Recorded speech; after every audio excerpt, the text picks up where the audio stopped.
Good evening, everybody. Welcome back to your wonderful Cyber Evening Tuesdays with Null 404.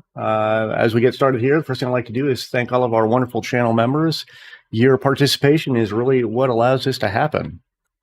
If you are interested, we have very cool merch that you could buy at our merch store. It is shop.null404.org. And along those lines, I'd love to thank our sponsors who help keep our lights on. That's ArcLight 6 Consulting. And speaking of ArcLight 6 Consulting, they have provided yet another wonderful prize for our upcoming Null 404 CTF. It is the first announcement today. It'll be starting October 24th. So get that on your calendars. The next Null 404 CTF is October 24th. Today, we have Dan Schmaliski talking about a day in the life of a digital forensics investigator. Dan, lovely to have you here. Please go ahead. Yeah. Thanks for having me. Awesome. My name is DKC Forensics, Dan Schmaleski. A little bit about me here is, first off, here's my, my CYA thing. This does not represent, this presentation doesn't represent any opinion of any organization I currently previously have worked at, right? There you go. Perfect. Got that out of the way. All that fun legal jargon. Anyways, a little bit about me. So currently a cybersecurity analyst at CrowdStrike. But my background is primarily in digital forensics incident response. So before CrowdStrike, I worked at United Health Group doing digital forensics. Great opportunity. I mean, talk about a Fortune 5 company. So, I mean, a lot of experience. Basically, any 0 day that I saw on the news, I was able to deal with. So, really great experience. Got to deal with some full-fledged ransomware. Of course, not legal department, but maybe some ransomware cases and things like that. So, a lot of great experience and things like that. But before that, and it literally feels like a separate life. And I was in law enforcement. And so a little bit about that. And first off, let me just say too, if anyone has any questions, feel free just to cut me off. Not that formal of a guy, so feel free to ask questions. That's the point of this. All of us are here to learn, including myself, because in the cyber field, there's just so much to this. It's just endless amounts of learning. So that's why we're all here tonight. But yeah, I guess how I first got into this, so I was just a police officer. I'm originally from Wisconsin, so I started out third shift, copper, right outside of Milwaukee. Did that for 4 years. I switched to a local sheriff's department just for more opportunities, and pretty quickly got promoted to detective. And because I just was one of the youngest detectives in our bureau, and I've always loved technology, just tinkering around with electronics and things like that. I got an opportunity to go into our computer forensics lab. So a little bit about the lab. So there's 2 full-time detectives, again, sworn detectives. And then we had some part-time agencies and things like that would help. But it was it's a large caseload. I mean, my last year, I think I was at 800. We were at like 800 devices for the year. That's just with 2 of us full-time. And also, while I was doing the forensics thing, I got into the internet crimes against children. I got on an FBI child exploitation task force. So definitely was a lot of work. And that's ultimately, I think, what led to my burnout, which, again, if somebody wants to get into this career field, more than happy to go into that further. And so, but that's kind of how it all kind of came to fruition. Really, just an interest in technology. I didn't have a coding background. You didn't go to school for IT. My degree is in psychology, crisis counseling. So again, kind of went the full blown cop route. This wasn't my plan. And, a lot of people get into forensics on the cop side because they're trying to think of like a way out, right? Like they're trying to think of, hey, it's a good retirement gig. That wasn't me.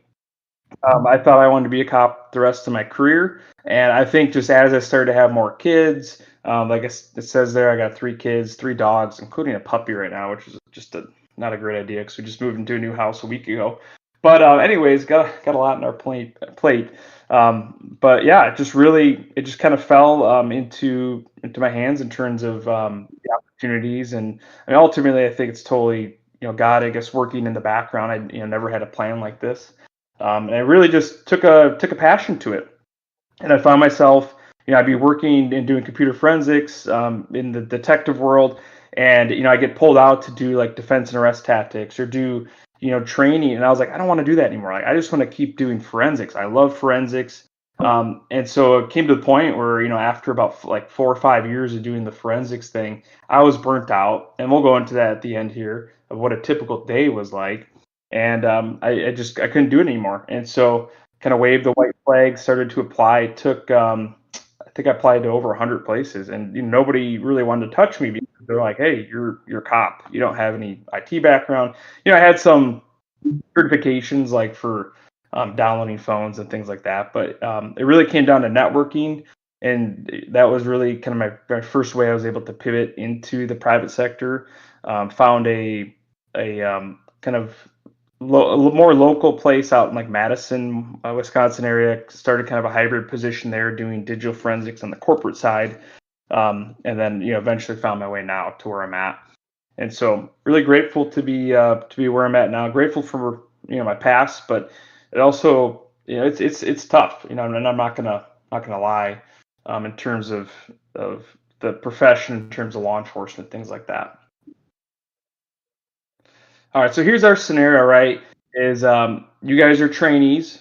You're a new digital forensic examiner, and again, we're working for a mid-size sheriff's department. So a little bit about again the Hey, sheriff's department. real I was quick, and sorry to yeah, interrupt you, Dan. We just lost your presentation again. cool, no worries. Good old Max. I wonder how many times that will happen. Let me put down the resolution. Maybe that will help.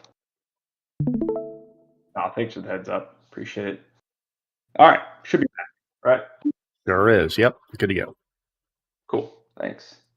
Um, and so yeah, with the sheriff's department, we were helping about like 30 different agencies. So you got to think, sheriff's department is going to be helping out with like the local agencies. So a lot of the smaller agencies within the county didn't have a computer forensics lab, and so we were helping out little police departments. We were actually taking on full blown internet crime cases from smaller police departments who didn't have the capabilities to download devices and things like that. And so we're going to kind of go through as if you guys are a new examiner. Start with some of the basics in terms of tooling, in terms of kind of what you might expect, and then we'll get into some of the nitty gritty in terms of the investigations and things like that. All right. So this may or may not be the lab that I work in, for OPSEC reasons, of course, but that might be me, maybe not. But kind of how this worked here, and it looks terrible. Oh, sorry. It looks not very good because we had just renovated the lab. It literally was a tiny little box, and we blew out the wall here. We expanded onto some additional workstations and things like that. But one thing to notice, right, is chain of evidence. Or chain of custody, I should say. So we have some boxes here, and it's really hard to tell. But basically, if like a deputy brought in a device and it was after hours, you didn't need to be immediately be downloaded, they'd place it in an evidence locker here. And so when I started my day, I'd walk in here, I'd pull this open, and I was able to check and see if there's any devices that needed to be examined.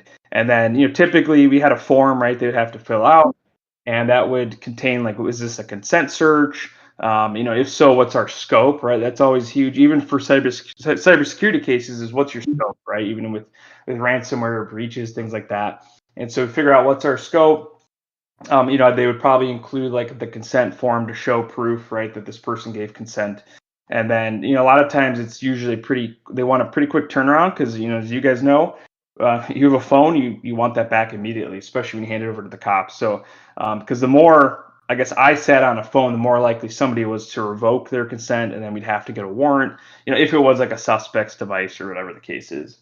And so one of the first things I did when I started in the lab was I created this little computer here, and we had a little printer. And so because it's huge in terms of keeping track of evidence. So when I first started in the lab, there was evidence everywhere, scattered, not labeled, and I couldn't stand it. My OCD wouldn't let me wouldn't allow it to occur anymore. So I was like, all right, when we bring in a piece of evidence, we're gonna have to label it, keep track of it, take notes of who brought it in at what time, notate when did it go back into evidence after we downloaded it, things of that nature. So this is huge just in terms of law enforcement forensics. It's not as big of a deal on the corporate side, a little bit, because I've worked a lot of cases or breaches that are under corporate counsel, there's legal, and it is important, right, in those later stages of corporate investigations. But for a typical, maybe insider risk case or something like that,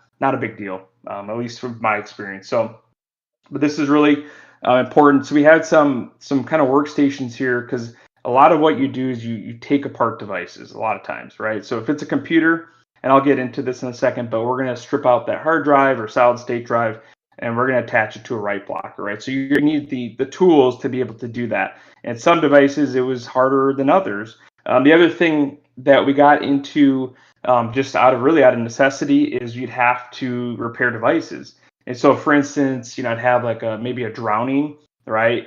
Or maybe, set up a homicide where a phone gets destroyed, and they're like, "You guys, we need to fix this." And so I would just do, and honestly, I learned it on YouTube, right? But sorry, looks like trying to switch my mic. All right, cool. But I'd figure out and be like, all right, what do I screen? Or if it's damaged with water, what should I do, right?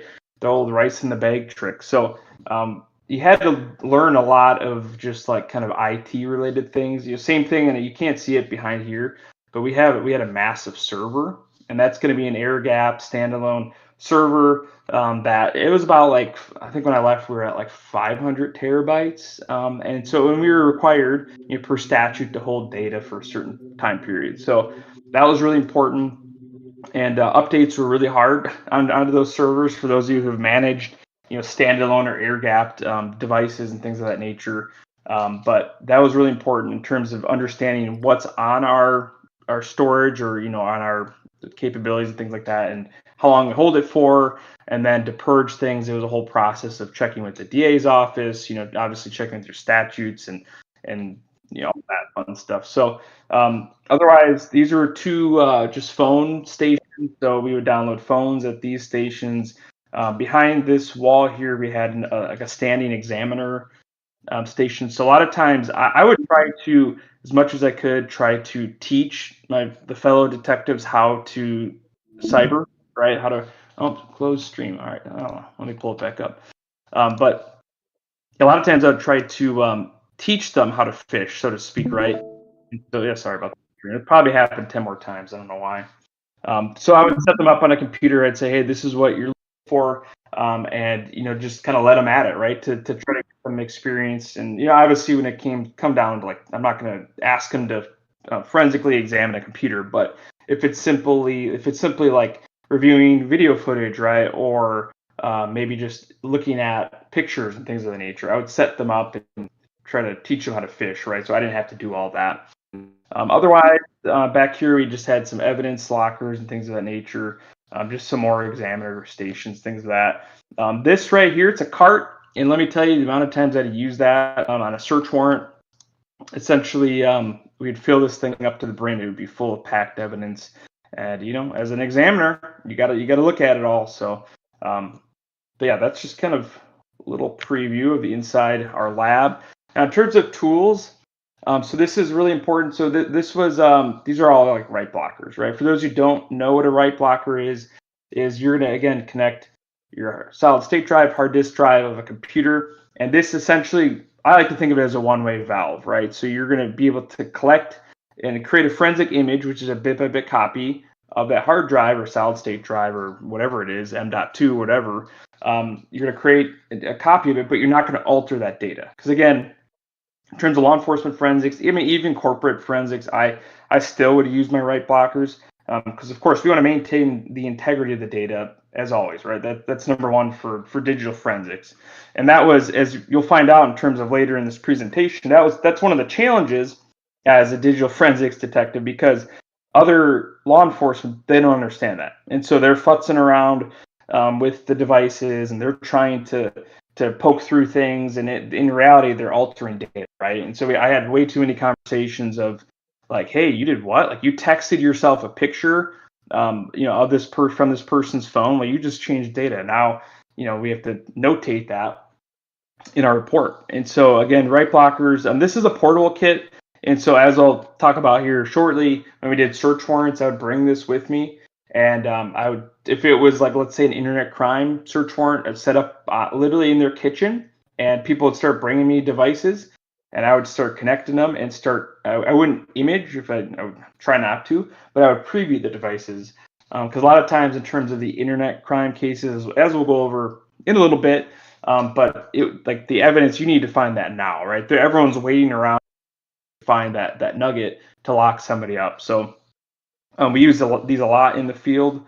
Otherwise, I mean, again, forensic card reader. So if you found, let's say, like a little, I unfortunately dealt with way too many hidden cameras, right? Whether it's in restrooms or in bedrooms, and I would find, like the little micro SD card, make sure this is in read only, not write mode, and I'd create an image or preview it, whatever the case is. And then this is just another device. So this actually has a built-in write blocker. Actually has a cooling tray, which is pretty cool. This is all from a company called Digital Intelligence, which is out of New Berlin, Wisconsin. Pretty cool, local company for me at the time. But yeah, this is just a kind of a mini device that we would kind of toy around with bringing into the field. But they have much larger versions. But those are just some of the kind of initial tools that we would use. And I'm not going to bore everyone with this, but the reality is digital evidence is a lot of things, right? Computers, phones, USBs. And, one of the hard things I think of this career, and this, I like to say this is mostly on the law enforcement side, but you had to be an expert in all of this. In the corporate side, we kind of have the luxury of, it's like, all right, we typically are just dealing with computers, right? Malware, ransomware, network intrusions, maybe, but in the law enforcement side, you're going to have minimal training because the departments have no money, and you're going to have to suddenly one day be like, hey, here's an Xbox, examine this, and you're going to have to figure it out. Same thing, GPS ankle monitors. I'll show you here shortly a case I had with one of those, and like, hey, you need to examine this. And what? A wearable, so your Apple Watches, your Fitbit. I mean, there's been homicides that have been solved with wearables, right? Where like the wife was found dead, and the husband's like, oh, I was sleeping, and then they looked at his wearable, his Fitbit, and it showed him, at a heart rate of 120 right during the incident. So where he's most likely, murdering somebody. So those are really important and become more important. I'll talk about a case with an Apple Watch later on. IoT, so all the time, you'd find maybe a dead body in a house apartment, and there's an Alexa, right? And the detective who shows up, like, hey, Dan, examine this. And it's like, okay. Well, the reality is all this goes into the cloud, right? So maybe we should figure out, maybe we could talk to Amazon, right? Maybe subpoena a warrant for records. Because obviously, a lot of those IoT devices, they store, like if you say Alexa, I don't know how many people I just set off in their office right now, but stream edit. All right, no problem. But yeah, so the Alexa, I mean, that was a kind of a newer up and coming thing. Got to deal with. I put floppy disks because, believe it or not, I actually had an entire case of child images, and it was all floppy disks, and so that was something where I actually had to go buy a write blocker for floppy disks. So I mean, it's just endless, right? And the reality too is that every crime contains a device, right? I mean, every burglar has a phone on them. Typically, I mean, some of them are smarter now. They decide to kind of keep them maybe at home, but that just really is one of the challenges I think with law enforcement forensics is it's everything, right? Every case now is technology, and we're not even talking about cameras and rings and things of that nature, but those are just some of the challenges, right? And so with phone forensics, so this was probably the number one type of device. Like I said, every crime, every person has a phone on them. And so one of the hardest things, and this is even harder now, 2025, than when I left 5 years ago, because is the preservation of evidence is so hard now with phones because they've set it up, if Apple, for instance, right, that, I mean, even if you put the phone in like airplane mode, there's certain things that can occur. I can't tell you the amount of times our drug unit would take phones, they'd bring them back to their hidden drug station, right? And the bad guys are able to remotely wipe it, and or they're able to figure out where their hidden office was. And so that's where the preservation of evidence is key. And I mean, you could put a phone on airplane mode, that's all best practice, but a Faraday bag is going to be key. And so I'd actually set up a whole bunch of to-go Faraday bags with USB charger packs in them, and so somebody was able to just keep a phone alive until I was able to get to it. And a little side note, so they do make Faraday cages, right, with like gloves and everything. So I would open up a device within this Faraday cage, so to speak. Kind of, it's like a little box with Frankenstein gloves, just to make sure it was secure as possible before I was able to bring it out of the Faraday container, right, to download it. So that's just definitely a challenge.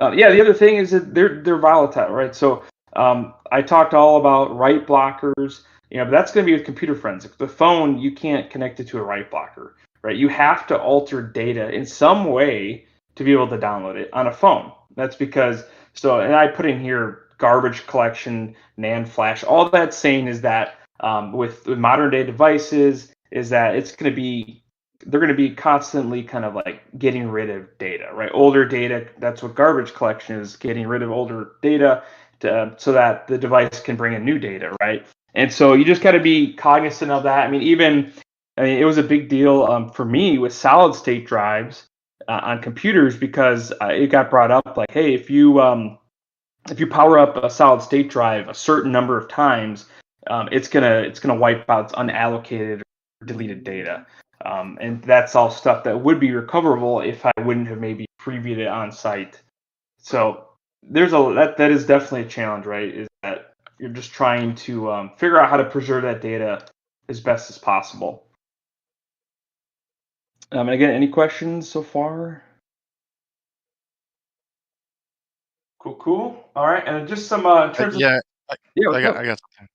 So I don't know if you're going to cover this in the later on in your talk, but when you're dealing with these devices, right, or maybe like a PC or something, or even a phone, right, and you've got like what's it called, Linux Unified Key Setup or BitLocker or full disk encryption on these phones. I mean, is that a challenge or is that just sort of a roadblock? Does it stop you in your tracks or what?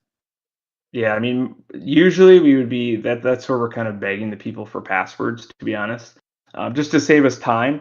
But I will say that locally, in technology has gotten a lot better in terms of even I still talk with my old examiners at the sheriff's department, and they're able to crack like almost everything. And if not, then I'm going to be careful with what I say because this is recorded. There are federal powers, right, that may be able to assist. And so and I would use that a lot, to be honest. I would send a phone to certain agencies, and they had greater technologies to be able to get into the devices. So yeah, it's definitely a roadblock, but there's ways around it.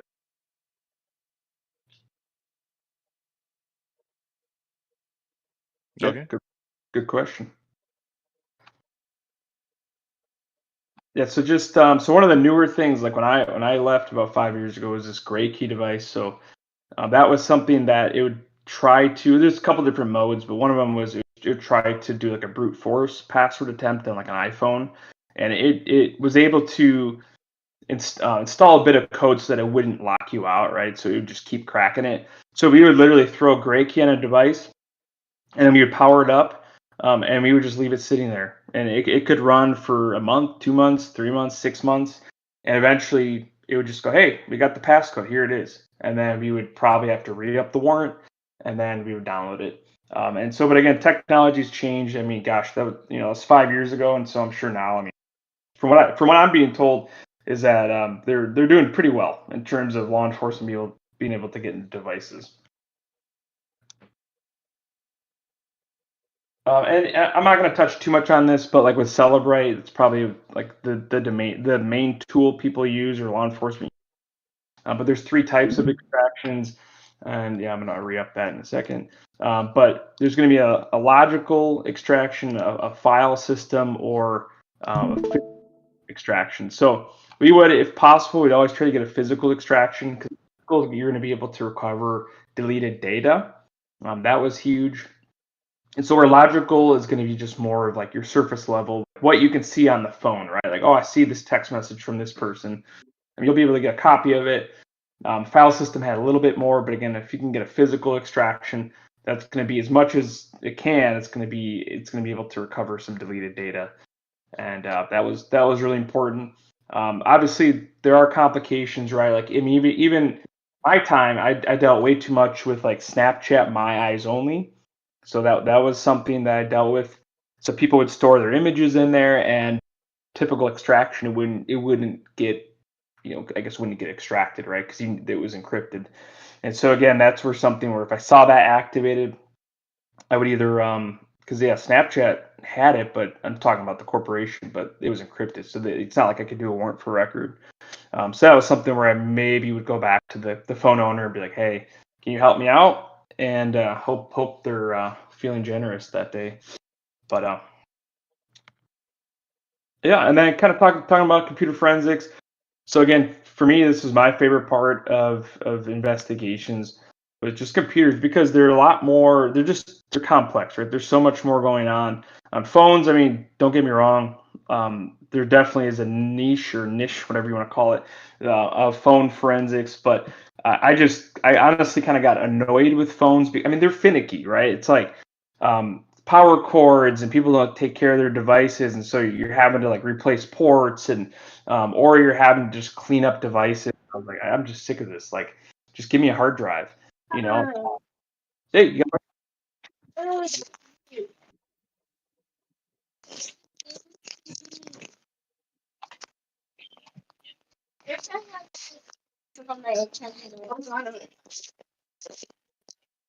so how would you ensure authenticity?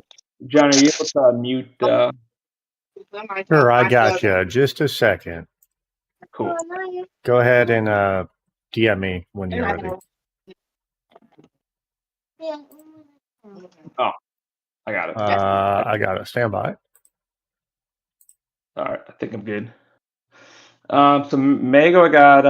How would you ensure the authenticity of the right blocker? They're doing what they said they do. Yeah. So technically, we would have to test them, right? And I would occasionally get asked like, "Hey, did you test that this worked?" And so we would do little tests and keep a track of like in terms of like, yeah, it wasn't. It's read only. I tested it on this day and time. But obviously, too, the other side of it is when we image that device, we would hash it, and then we would hash the actual hard drive, right, and then make sure they match to show that the hashes matched, right. So that was one thing to show that data wasn't altered. Then the right blockers too, and the other thing to note, and I don't love it, but there are software right blockers too, and so even like for you guys, if you want to get into digital forensics, you can actually download software right blockers. And I never ran with them because, again, that's a little bit easier to poke holes in because they could do, oh, it's software versus like I have an actual device I could bring to court, right? So to answer your question, so you want to test out your devices. And again, I mean, in the corporate side, to me, not as big of a deal. I tested out my right blockers when I was doing corporate investigations, but law enforcement, I mean, it's a different level in terms of you want to make sure your documentation is correct. I mean, because unfortunately, I mean, not even unfortunately, but the reality is that you're going to have defendants. They're going to spend a lot of money on attorneys, and they're going to try to just tear you apart in court and find any avenue to debunk whatever you're saying. And I've spent way too much time, and the joke is, oh, it's because you're a shoddy investigator, and it's like, no, I mean, the reality is people are they're trying to get out of there. They're trying to find loopholes. And even I've had like the sovereign citizens, right? And I've gone to court. I've had to testify 8+ hours on a sovereign citizen case, and he was representing himself. And so it's just a different level, right? Corporate side, if I don't test my right blocker, maybe I doubt anyone would notice, but maybe if it went to court, it'd be a big deal. But on the law enforcement side, it's like, no, you could lose a case, right? And one thing to note here is that I'm just talking about a standard like unlock, or I should say, a standard device that makes it to my lab, right? And this is how I'm imaging it. But the other side of it is a lot of times, we do a search warrant, SWAT team kicks in the door, and there's a computer up and running. That happened way too often, because again, bad guys like to do bad guy things.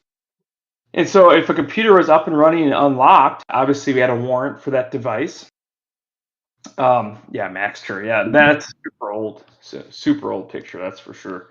And so, but yeah, I'd have to treat a live device a lot different. And so, first thing I'd check if it was encrypted or not. So, Warlock, your earlier note of is it encrypted or whatever the case would be. I mean, I would check that because if the device was logged in and everything was on right, and I just said, all right, cool, I'm gonna bring it back to the lab, and I shut it down, and then I bring it back, it's bit locked. I mean, sure, there's ways to unlock it, right? I mean, I had a cracking machine in my lab, but man, I don't want to do that. Like again, we're blowing through 800 devices a year with two of us. I mean, I don't have time for that. I mean, I would, right? But it's just there's so much going on. So we check for encryption because if it was encrypted, let's say it's bit locked, all right, then I'm going to have to image it on scene, unfortunately, especially when the person's not cooperative. So something you want to check for. Otherwise, you're going to be wanting to grab that memory, the random access memory, right? And so again, that could take a little bit of time getting like any recent things that are stored in memory, whether it's like passwords, credentials, maybe. I mean, even I've had browser history, things like that. I mean, there's a lot of stuff stored in memory, and so we'd always try to grab that memory if possible. And then obviously, if we could preview it, things of that nature. But yeah, it's really just important to know that you need to handle computers differently because the old days they would do a search warrant and they would just unplug every computer and take them back to the lab. And it's like, no, I mean, you can't do that, right? Because again, technology has changed and it's going to continue to change. And we got to ensure that the data that we have, that we can get to it still, right, long term. And then just again, when we actually analyze, so we connect to the right blocker, right, like a hard disk drive, like the super old Mac store, and we're going to create a forensic image, which is a bit by bit copy. So we would typically image it under an EO1. For those who don't know, that's just a file format. It's actually ncase01. It's just a type of format. That's just what I was always trained to do. But there are different types of images, right, you could do. But typically, just based on our training, we were told to get EO1s of the devices, right, and then we would then analyze that image, right. So we'd analyze that EO1 file, right, versus the actual hard drive, which obviously it's read only, but something to note. So just in terms of some programs used, and I really want to note this first one again for those of you that maybe want to get into law enforcement forensics, like this is going to be your number one thing. It's free. Download FTK Imager, and so this was something that I would use on the daily. I mean, I would preview things all the time in terms of evidence with FTK Imager. So that's super easy and obviously free. And now they got bought. They were Access Data, and now it's yeah, I think that sovereign citizen case. I think the attorney. So it was a child abuse case, and the district attorney just ended up saying like because we had to go back to court and redo the same thing, and the district attorney eventually just came to me and was like, "Is this even worth it? Like I can't do this anymore." Like he was exhausted. And I was like, yeah, the evidence wasn't great. So I was like, yeah, whatever. Let's toss it. So yeah, sometimes it does pay, right, to do crime. No, I'm kidding. Yeah, that was always fun. Otherwise, with tools or other programs, Magnet Forensics Axiom, that was probably one of my favorite. That's more of a GUI thing, right? I mean, but you can use that. You can use that to parse your images, and so or look at registry, things of that nature. Autopsy, another free one. Again, if you guys want to get into this profession, definitely check that out. And then otherwise, there's a whole bunch of paid programs, right? Ncase is now kind of dying. There's just literally FTK, Forensic Toolkit, which is, in my opinion, kind of dying. I actually use this on the corporate level as well. But I think in my last job, I was switching to Axiom Cyber, and we were deploying agents that way. But anyways, and then this one of my favorite tools, GRIFI. And for those of you that aren't in law enforcement, you've never heard of it, and you won't be able to access it, I think, without paying. But they just got bought actually by Magnet Forensics. But long story short is with GRIFI is it would store hashes of known inappropriate images, right? Child images. And so, and it also had, and this was before the AI, it's probably way better now, but it also was able to categorize pictures based on skin, like the level of skin in a certain photo, things of that nature. So GrifFi would save us a ton of time, because I'm not kidding you, the amount of time that I spent tearing my eyes out looking at terrible things. Like I had one case, it was a search warrant on an apartment. It was like 6 a.m. This guy actively had his computer open. SWAT team kicked in the door, hooked him up, and I analyzed his device, and I had to literally manually categorize over 1 million pictures. And when I'm talking about categorizing, it was like, hey, this is a chargeable picture, this one's iffy, and then this one's just maybe adult related or not, and to me it was important to be thorough, because sure, I could just take, in Wisconsin it was like 10 pictures, right, for charging purposes, and I could just take 10 pictures. But as a thorough investigator, I always like to go to court and say, hey, this person had 1 million images of this type of material, right? And that way the defense is like, crap. It's not like if I just said 10, they'd be like, oh, okay, we can find a way to see he clicked on a phishing link. I had a lot of those. I had a lot of cases where the defense would say, oh, he just clicked on a phishing link and it made him download this inappropriate material. But if I had in my report say, hey, there's 1 million pictures, like, okay, well, there's no defense. You're screwed, right? So, anyways, GrifFi was one of my favorite things here. And I know not that there's a crazy time limit, but I'll continue here. So CDR mapping, so that's call detail records.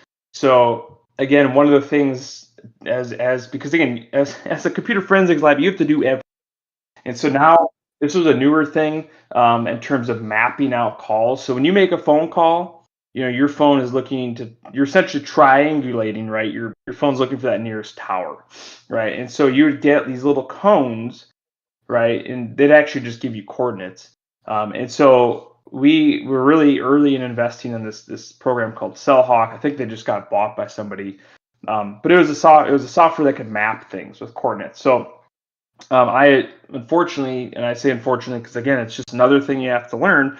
Kind of became our expert in terms of call detail records, and it was really important for like heroin overdose cases. Because in the state I worked in, if we could find the dealer who sold somebody heroin who died, we could charge them with homicide. And so it was really important to be able to figure out who that person met with, where they got the drugs from. So spent way too much time dealing with call detail records. But one cool thing was that the software was able to map anything. And so, so this was a case here that it was a young 20-something-year-old girl, just got divorced. She was found strangled to death in her apartment, and we found out that her husband was on probation or parole or one of those things, and he had an ankle bracelet. And so he was, of course, like, I didn't do it. I had an ankle bracelet on. And so we were able to, what we did is we got a CSV with coordinates.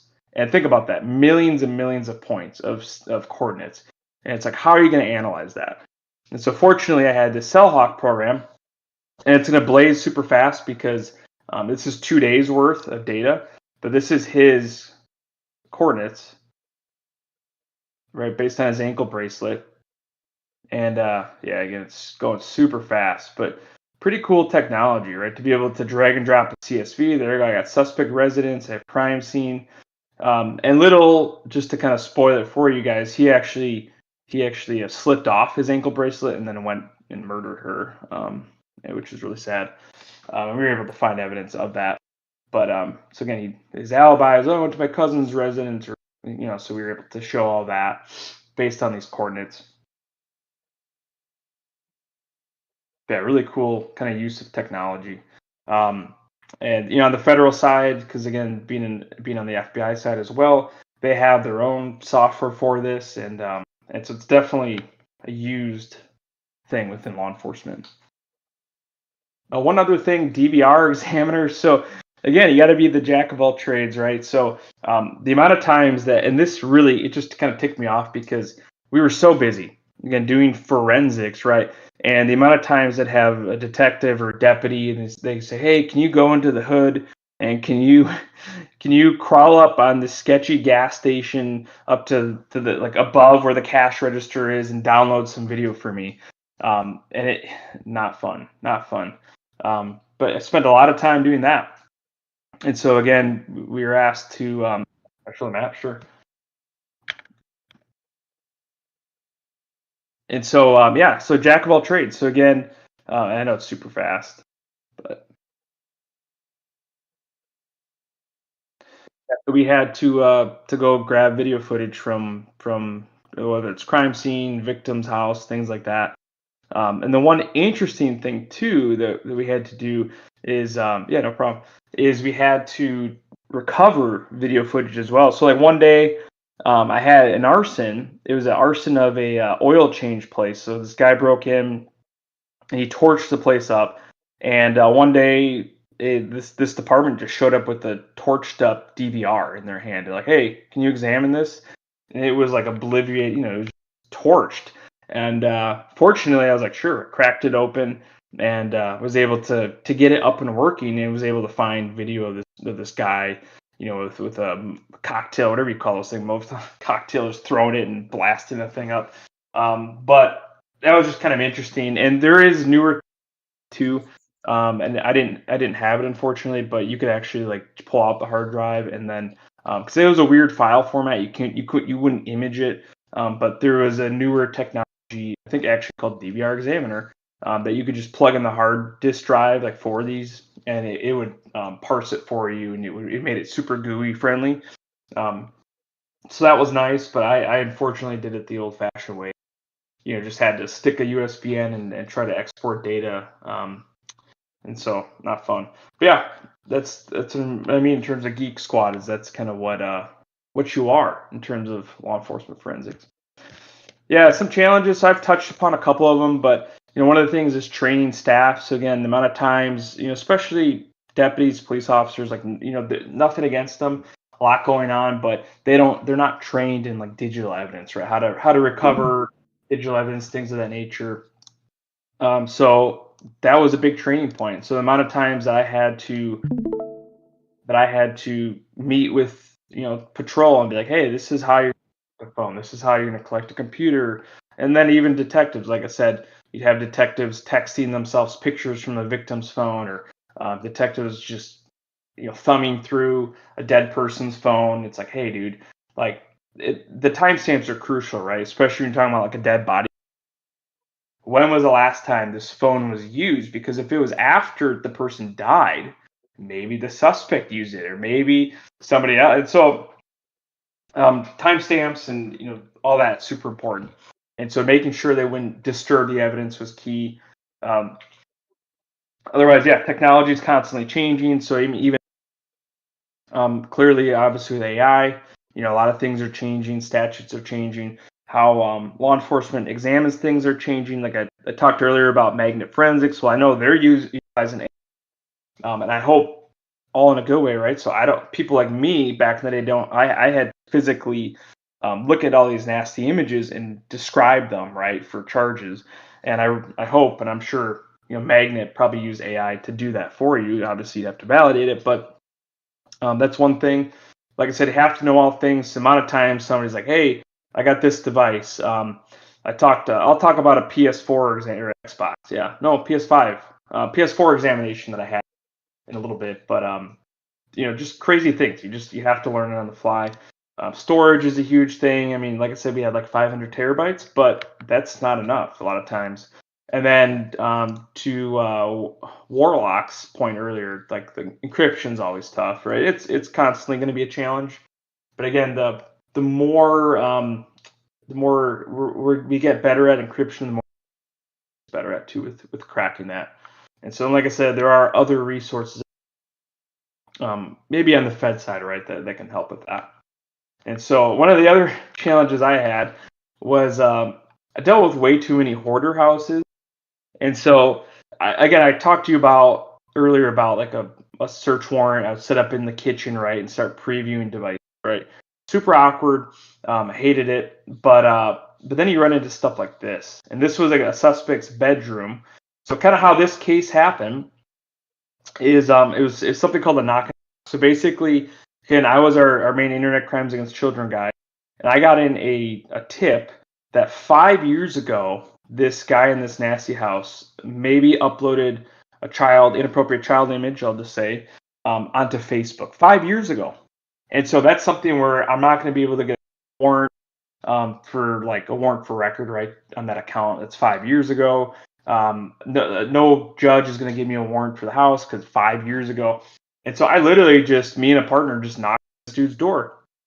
And I was like, hey, you by chance got some inappropriate stuff? And he's like, oh, hold on. And he goes and, of course, he denies it, but he hands me this nasty desktop computer, like the console part of it. And so I go back and image it. Of course, it's full of terrible things. And so we do a search and go into the house and like, oh, it was literally garbage everywhere, right? I mean, even to get into the basement, it was like a sled. I had to go down a pile of garbage. And so this was me and my partner at the time. Yeah, exactly. Dude, the amount of consent, oh my, like the amount of people that just, when cops show up, they just freak out and they just say, hey, take it all.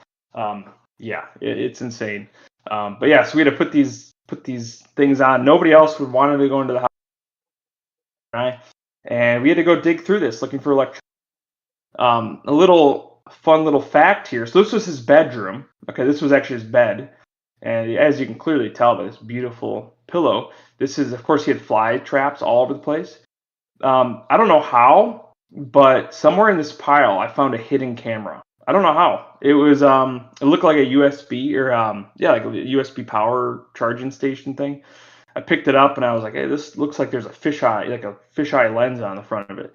And sure enough, this guy worked at Planet Fitness, third shift, and he would put this little USB charger into the women's locker room and into the tanning bed area, and capture bad pictures while he was working. And so he was doing that on the side here. So that's fun. Everyone's got to have a hobby. And so what we did is after the warrant, I was like, and I ran into this way. Like, this isn't just a one-off case. It was a lot. Unfortunately, a lot of these nasty people I used to deal with, unfortunately, had this type of lifestyle, right? Not always the case, because I dealt with a lot of doctors, and yeah, gotta have a hobby. And so we created this mobile forensics van. And so literally this accident reconstruction vehicle, the department said, hey, we'll give you $1,000 to renovate it.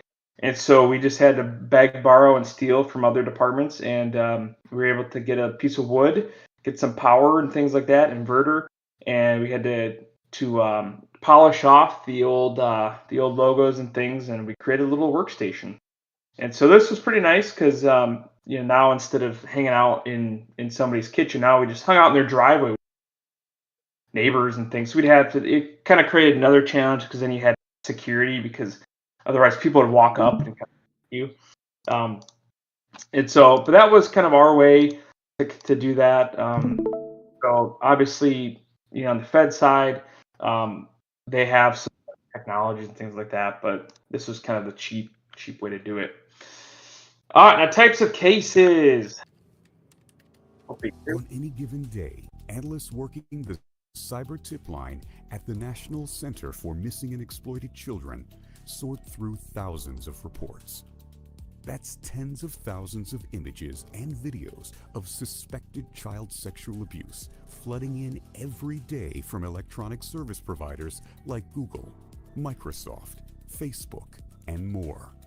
NCMEC is the critical hub, quickly getting these reports in the hands of law enforcement.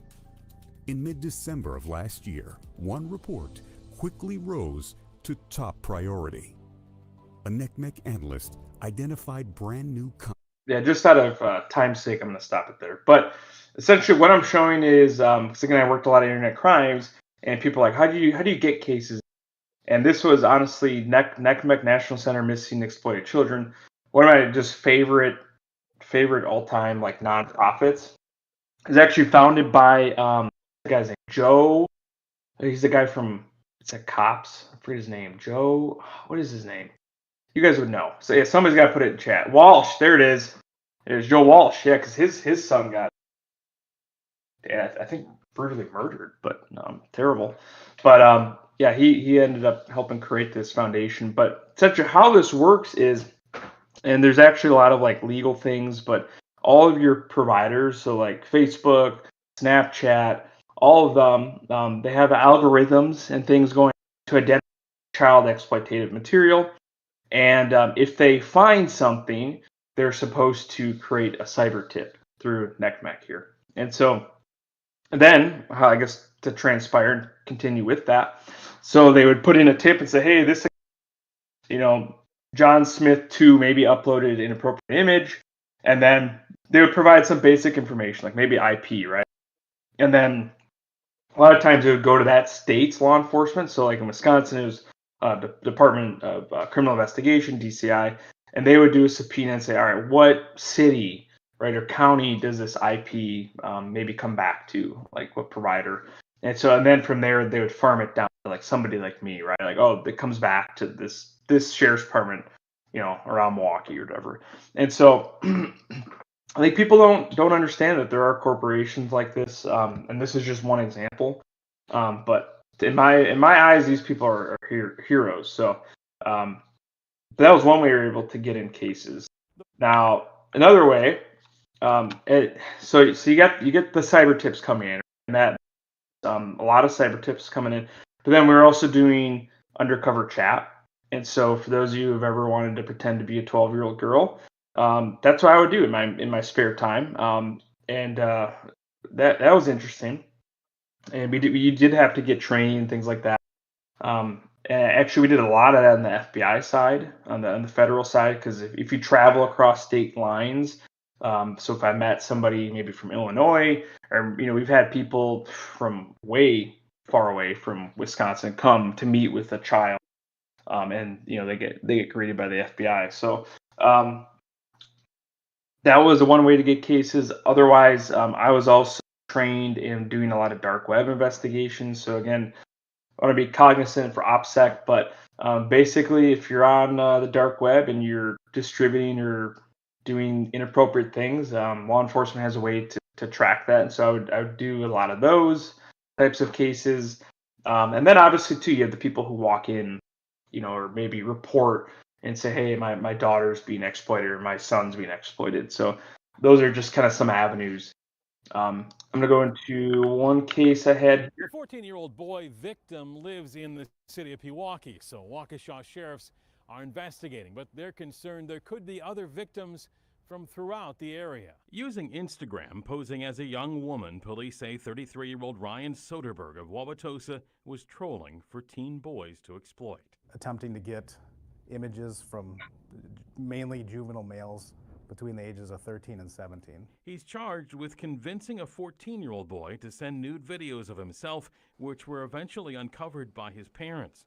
Police traced the fake Instagram account to Soderberg's Wauwatosa apartment and learned more troubling information about their suspect. Ryan Soderberg here with Young Life in Wauwatosa. Soderberg is a youth pastor with the non-denominational Young Life chapter, and until last year was the JV soccer coach and a substitute teacher at Wauwatosa West High School. This case is very concerning for us. It's a crime against a child. Specialized detectives at our agency that took this case, took the information, and are looking for more. We believe there are more victims. And possibly more charges. Detectives are actually out in the field right now following up on leads from other parents who have come forward as a result of this story. Soderberg remains in the Waukesha County Jail. If convicted of exploitation of a child, he'd face a mandatory minimum of 5 years in prison. In Waukesha, Nick Borda. So this was an interesting one because this guy, this was his picture that he made. He made a fake account, and he said his name was Sammy. And this, I hope nobody knows this, but this is actually apparently a famous PRN star. And he actually would fish so again, he's a youth pastor. He would fish his kids, his boys in his youth ministry to swap pictures. And what was interesting with him, though, is he wasn't on our radar initially. So I think it stemmed. Obviously, some parents reported it, but I want to say too, we also got a cyber tip on it, and we had an IP address coming back to an apartment, and we scoped out this apartment. And it came back some guy who's a banker. We were watching this apartment, and we only saw one guy ever come and go, so we thought it was this banker guy. So we did a search warrant, and all of a sudden this dude shows up at the door and he peed his pants, and we're like, "What? Who is this guy?" Like, we were looking for this banker guy, but little did we know, he was this guy's couch. He was living. That's why, obviously, he's on the dude's Wi-Fi. So always be careful of whoever give Wi-Fi access to. But he'd never really left. I mean, he was sitting at home and stuff when we were watching. So, so it was an interesting case because, again, he wasn't initially on our. He denied everything, and this was it was a really important case in terms of digital forensics because, and not device-wise, because he deleted. He was a constant deleter. Like, he'd go on Insta, like you couldn't track anything on his device.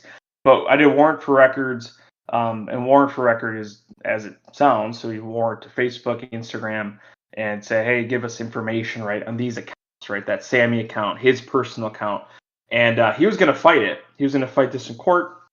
And when the DA's office told me about that, I said, all right, let's go to town on these warrant for records. And I was able to track essentially through his IP. Like, he would log into his personal account, right? You'd have his IP. And then he would log out, and then immediately I would find, based on those warrants, he logged into that Sammy account, same IP. And then it was just trying to figure out, like, all right, can we prove that he was the only one who had access to this internet at this time? His roommate was maybe at work. So it was a lot of, like, digging into the logs, right? Which for those of us in cyber, it's a different type of logs. But and ultimately, once I did that follow up and showed that amount of detail just to put the nail in the coffin, then they're like, yeah, we need a plea. And so he ended up going to prison for 7 years. But just pretty interesting case. There's another tentacles of the internet reach everywhere, and a 15-year-old Pewaukee girl has found out just how dark the web can be. Prosecutors say 43-year-old William Calderon preyed on the girl, starting on Facebook, convincing her to send him naked pictures, then used those photos to extort her into more and more by threatening her family. Calderon's last known address was at this home here in Cicero, Illinois. Early this morning, a Waukesha County judge issued this nationwide arrest warrant for him, calling for a $250,000 bail. No one answered the door there this afternoon. According to the complaint, Calderon laid the groundwork from Cicero, eventually coercing her to meet him in Pewaukee for sex. Investigators say 4 times between February and April, Calderon drove to Wisconsin to have sex with the 15-year-old. The most recent just 12 days ago, when she says he drove her to a public pier near her home, and when she refused to have sex with him, he choked her until she passed out. Last Friday, she finally told her mom, and together they told the Waukesha Sheriff's detectives. With the help of the FBI, they identified Calderon, who was arrested today in Illinois. In the city of Pewaukee, Nick Bohr, WISN 12 News. According to the complaint, Calderon was convicted of murder in Illinois in 1994 and aggravated criminal sex abuse of a child in 2014. He'll be extradited to Wisconsin to face. Yeah, so this was a really interesting one because essentially how I came in was the parents contacted us and they said, hey, there's this guy and he just got out of prison for murder and he's going to kidnap our daughter. He said he's going to come tonight. He's kidnap her and take her. He asked her to get her passport, get her ID, and he's going to go take her to I think it was Dominican Republic or something, and basically traffic her. And so obviously very concerning. I think it was like 4 p.m. It was end of shift for me because I work day shift. And we just went like balls to the walls in terms of figuring out, sorry, terrible verbiage, but in figuring out who this guy is, right? Because we had like his username, right? And so, yeah, as it said there, we worked with our Fed partners. We were able to identify him, and we found out that he lived in Cicero, Illinois. And so we hooked up with that police department. We flew south, not flew, but we drove south very quickly, got a warrant, And it was like 2 in the morning or something. We executed a search warrant at this dude's house in Illinois, or right outside of Chicago. Got him arrested, and then it was just putting together the pieces of the puzzle. It was a lot, right? It was a lot. I mean, because they were talking for so long. He had given this juvenile girl like numerous devices as well. Like, hey, here's this phone. And so, but that's just one of the dangers, right, of the internet. Little did you know, this guy was convicted murderer, and he was gonna kidnap her. So pretty scary, and that's why I still to this day I give child safety talks, internet safety talks, because people need to understand, and not you guys, right? Because we're all aware of the danger of the internet, but your average parent doesn't understand like the gravity of giving a kid a device. And so, all right, enough with that type of stuff. So far, any questions before we continue? I know it's kind of getting late.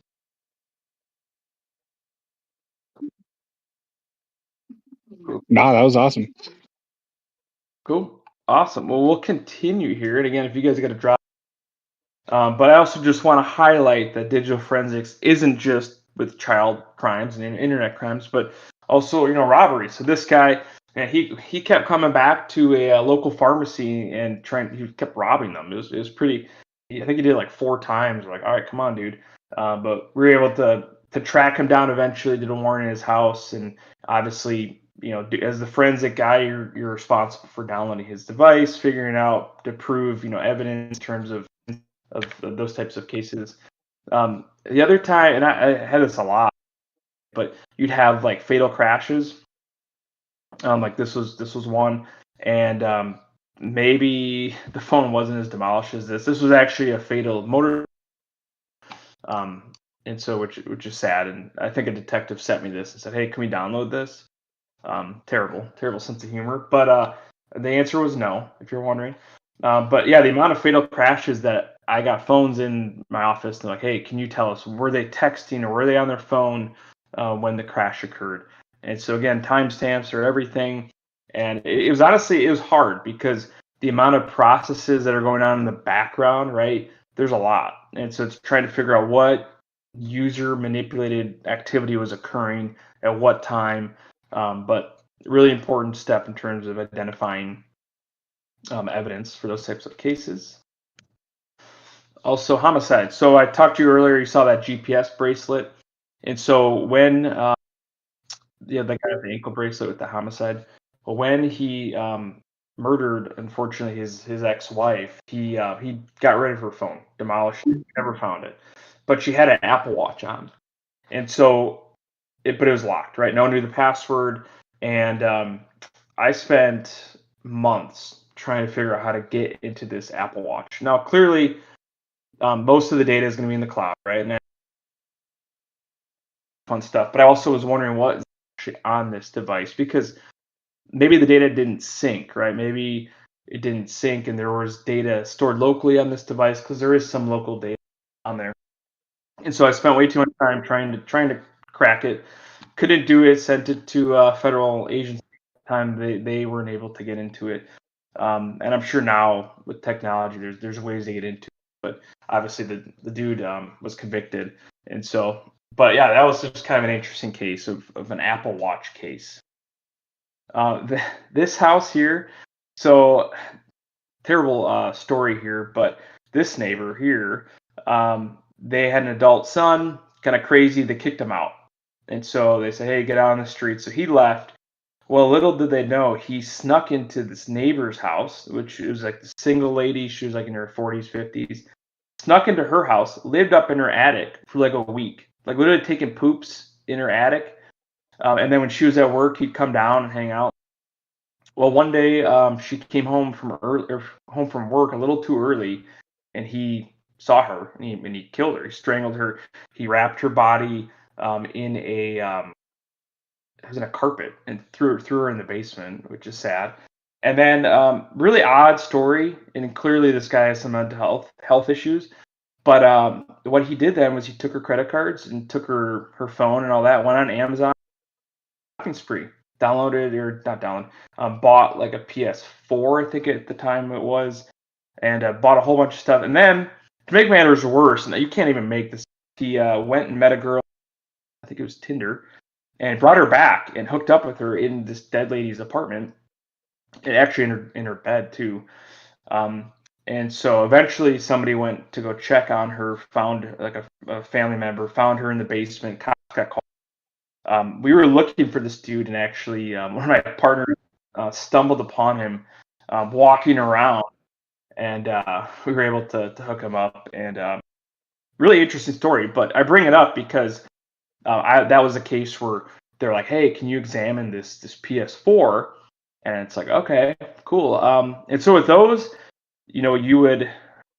I could teach a whole class on this, but I don't want to talk about it that long. But you clone the hard drive, right? So you tear apart whether there's an Xbox, you clone the drive, and then you would put the clone drive back to the Xbox, and then I would have a recording system. I'd power it on, and I would record my interactions with the device, right? And so it was tough forensically, and even on the Fed side, because I ran the Fed side, and we did the same thing. You clone the hard drive, so then you're not changing right that original data, and you then go to town in terms of manually examining the device. So, yeah, that was interesting. This guy, I think he's found guilty, but then he pled insanity. Really, just crazy story. Crazy story. Lock your doors, right? I mean, but it really sad. And this one just, oh man, this one gives me goosebumps. This guy, he murdered his dad, and then he tried to blow up the house, and it didn't work. And it's just insane. This guy, he was just a really odd guy. I spent way too much time talking with him because no one could really crack him, so we were just throwing in any detective to try to get him to talk. But he had taken a whole bunch of weird video, pictures, and things right before the incident occurred. So, again, just trying to figure out, put all the pieces together in terms of technology. Obviously, the victim too had a device. So, the whole point to say is that every type of crime has digital evidence. And then burglaries. I mean, again, this isn't all encompassing. I mean, talk about every type of crime, but I had a funny one of went and stole like $100,000 golf. No, it was $80,000 golf simulator, and it was it was a traditional whodunit, right? No, it was a house under construction. They had just brought in the golf simulator, and I was able to eventually I tracked it down to a one dude, and he lived like 2 hours away, and the only reason I was able to really, again, put the nail in the coffin was because he had his Google Maps, and there was a setting that tracks your location at all times, and he had that on, and so I was able to, again, with a warrant, of course, connect to the cloud and able to identify, and it was pretty awesome because, again, he's denying it. I have very minimal evidence. He was like trying to sell the Facebook, right, or some stupid thing like that. But with his map from Google Maps, it literally showed him that exact night coming to that house, which again is like 2 hours from him, and so he has in the middle of that night, and it literally shows him going to that exit and then going back home, and it was pretty damning evidence, and it was just funny because I listened to a lot of jail calls with him, and then once he found out that I had. He then was starting to create a fake alibi. He was like talking to his girlfriend on the phone. He's like, "Hey, remember when I took you houses at midnight just to show you them how beautiful they were?" And but just kind of a funny case. But yeah, he and then I think he ended up going on the run, and I think they did just get him a couple years ago. But you got a question? Oh yeah, no worries, Mike. All right, so in real life, right, scenario. So this was literally my typical day, right? So again, because you're doing forensics for maybe 30 different agencies, so you'd wake up, you go to an ICAC's Internet Crime Against Children search warrant. So you go either, it could be your case, which was really hard because it's hard to do the forensics and be the investigator. But again, if it was like a it was a dark web or a torrent case, I would have to do it because I didn't want anybody else to on that. So we go to a search warrant, 4 a.m. We get a whole bunch of evidence, right? Just tons of evidence. Think about every USB drive in your house and every camera, and then we'd spend all day trying to process that. But then meanwhile, guess what? Things don't stop, right? And so, deputies, detectives are coming in and say, hey, there's this case, or we found this dead person. Can you help grab video? And so you're trying to triage all of it, all while trying to follow up on this original one. You also have the search warrant from the day before that you're still trying to kind of pin, and so you're doing all that. You're finally like, all right, I need to go home, get some food because you haven't eaten in 12 hours. Well, then you get home, and I can't tell you the amount of times I was literally driving into my driveway, and you get paged back out like, hey, officer involved shooting, hey, homicide, hey, name it. And because again, there's 2 forensic detectives. Guess what? You got to go because there's phones with every type of, and we were expected to be on call 24/7. And so you get paged back in, and then maybe it was a homicide, officer involved shooting, maybe it was like a standoff, and they wanted us, like we had a standoff on the freeway one night, and they wanted us there because the bad guys are live streaming the standoff, and they're like, oh, there's gonna be phones that download and things. So you get home at 5 a.m. And then, hey, you're expected to be back to work at 8 because guess what? You got more work to do. And so it was a lot, right? And think about doing that for weeks, for years. And the question is, do you still want to do this job? And I don't want to deter anyone, right, from doing this job. But this was just my experience. You ever off completely? Yeah, unfortunately. So now, so when I left, that was one of my feedback. I said, hey, you need to have a better on-call calendar schedule. And I was told, no, that's just the expectations of the role. And so, but now I think, because talking with people there now, they have a little bit better schedule, right? So they try to at least, like, they're now allowed to do maybe like every other day, things of that nature, but they're still on call. If you ask my wife, because I got married, 3 kids, and the amount of times too that we were at Christmas, right, and we were all wearing like matching pajamas or all dressed up, and I would get paged, hey, we got a dead body, you need to download this phone right now. No, I can't. I'm not doing it. Like, no. Or we're at church, right, Sunday morning, and hey, you got to come in. We have this going on. But there's no other options. Like you're getting paid this, and you're doing this in the lab for a reason. So work-life balance definitely hard in terms of the law enforcement side of forensics. And again, if you're okay with that, I mean, power to you. But kind of getting near the end here, I know it's getting late. For those of you that want to get into this, I know I probably deterred you, but maybe you still want to do it. There are some maybe other opportunities. You don't just have to do the way I did, right? Like a sworn police officer, work your way up. I mean, you can do that, right? And that's what I did.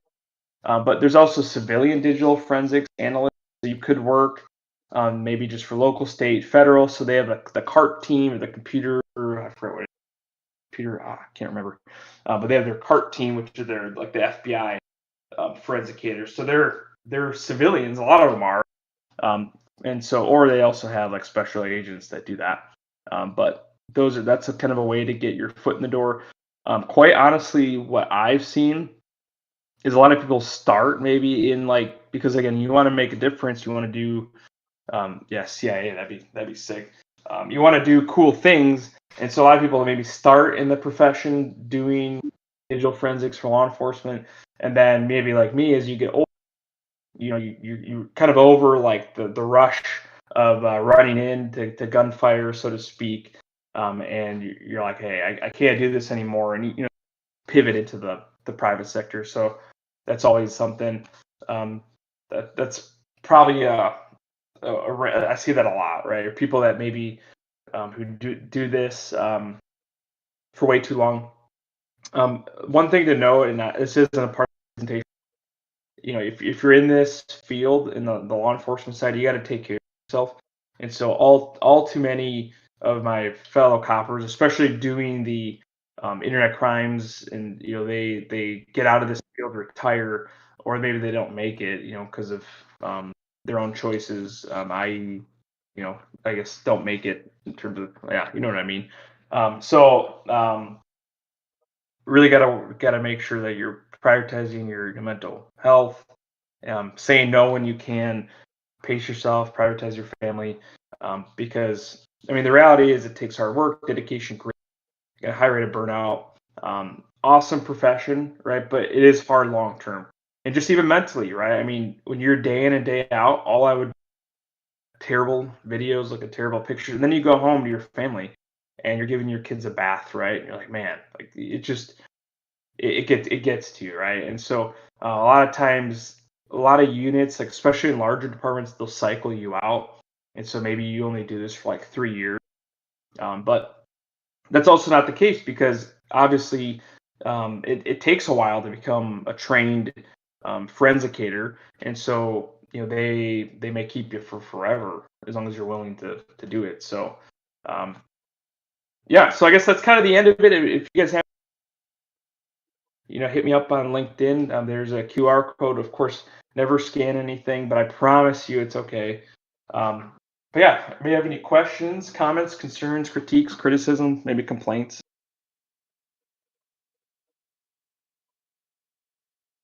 So first of all, I'd like to thank you again for coming and sharing both your story and the information with us. I'm not a commissioned law enforcement officer, but also work for a law enforcement agency, and I feel for all of the people on the commission side dealing with CSAM and other child crimes. That's brutal, man. So, mad respect to you. I thank you for what you do and helping keeping people safe. And now doing other cool digital forensics things out of that scene as well. Yeah, for sure. Yeah, I mean, like I said, it's very satisfying work, but it takes a special person, and I could only do it for so long because my family, in terms of priority, just kind of became the reality. And yeah, I mean, there are, if you work for the state, work for the federal, or the Fed side, of course you get your pensions, things like that. But I had this conversation. I still have this conversation with way too many friends where like, okay, so you get a pension, right? But are you going to live long to enjoy it? Because unfortunately, and this is just the reality based on studies, law enforcement, when they retire, they don't live as long, right? I mean, it's just the reality. And unfortunately, I saw it just the other year. I had he was a fit guy. He was in law enforcement for 30 years. He retired, and within the first year of retirement, dropped dead of a heart attack. Part of it, there's a whole bunch of theories, but when you're constantly putting your body through the stress, right, and the adrenaline rush, and I even had that as a knock and talks. I had a guy, he was reaching. I did a knock and talk, reaching a gun, to go greet me, and I mean that type of stuff. It happens, and unfortunately too with internet crimes against children, the rate of suicide by cop is extremely high. A lot of times, when you're knocking on these doors, these historically guys are offing themselves, and so it does do a toll to you for sure. But no, I got a lot of respect for those that are still in it, and because we need people out there to do this job for sure. No question about that. Yep. Anybody else have any questions or comments for Dan before we shut it down for the evening?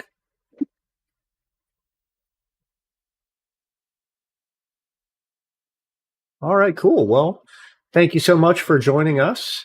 We're going to go ahead and end the stream.